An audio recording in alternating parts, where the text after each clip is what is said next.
高血压是一种常见状况，血流对动脉壁长期施压，久而久之可能导致心脏病等健康问题。血压取决于心脏的泵血量以及动脉血流承受的阻力大小，心脏泵送的血越多，动脉越窄，血压就越高。高血压可能存在多年却没有任何症状，未经控制的高血压很可能引发严重健康问题，包括心脏病发作和卒中。幸运的是，高血压很容易被发现，一旦发现自己患有高血压，请与医生合作以控制症状。张敬仁老先生是中医专家之一，其主要擅长治疗内科等疑难杂症。从医多年的老先生在高血压方面有丰富的经验。张老认为，高血压怕的不是食用盐，而是钠。钠成分是食盐的一部分，很多人严格控制盐分摄入量，却忽视了藏着钠成分的其他食物。张老提到，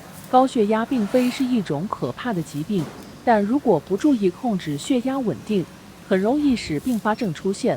高血压人群牢记3句口诀，稳住血压。1、隐藏钠的3种食物。1、腌制食物。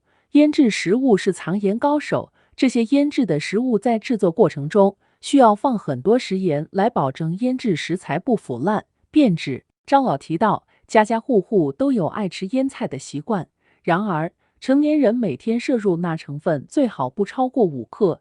腌制食物中钠成分含量颇高，吃一口可能会增加很多钠，所以应尽量少食。2、汤料包。汤料包是负责很多素食调味的配料，这些汤料包撒入汤汁中，味道很好，但每5克的汤料中含钠量约为1200毫克。汤料包中含有多种食品调味剂，无论是钠成分还是其他成分，含量都很高。高血压患者尽量少吃方便面类食品，其中不但含有较高的钠成分，还含有大量油，不利于肠胃消化和身体健康。3、发酵粉。很多人认为只有咸的食物中才含有钠成分，然而像生活中的发酵粉、小苏打等食材中含有大量的钠成分。研究表明，一小勺小苏打中含有1000毫克以上的钠成分，一勺发酵粉中含有500毫克以上的钠成分。所以在生活中，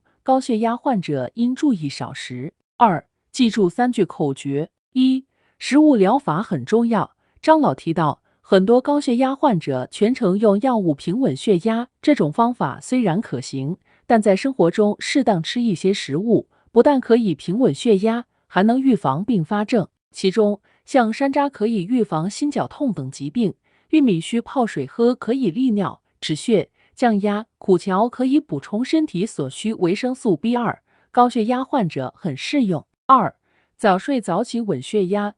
张老说，充足的睡眠对于高血压人群来说很重要，睡不好，不够睡很容易使血压上升，血压升降反反复复，很容易伤害到身体其他部位。如果晚上睡得过晚，即使在白天补觉也很难减少伤害，所以高血压人群在生活中应尽量按时睡觉，不要熬夜，少睡。3、秋冬保暖行动慢。老先生说，秋季和冬季的气温很低，高血压最怕受凉，刺激血管收缩，使血压升高，也怕行动过快，使心脑血管供血不足，导致血压急剧上升。所以在秋冬期间，高血压人群应注意保暖，护好血管，尽量选择用温水洗脸，上厕所或起床时行动缓慢一些，不要动作过快。张老在高血压领域有自己的见解，他认为高血压是一种慢性疾病，患上以后需要定期监测血压水平，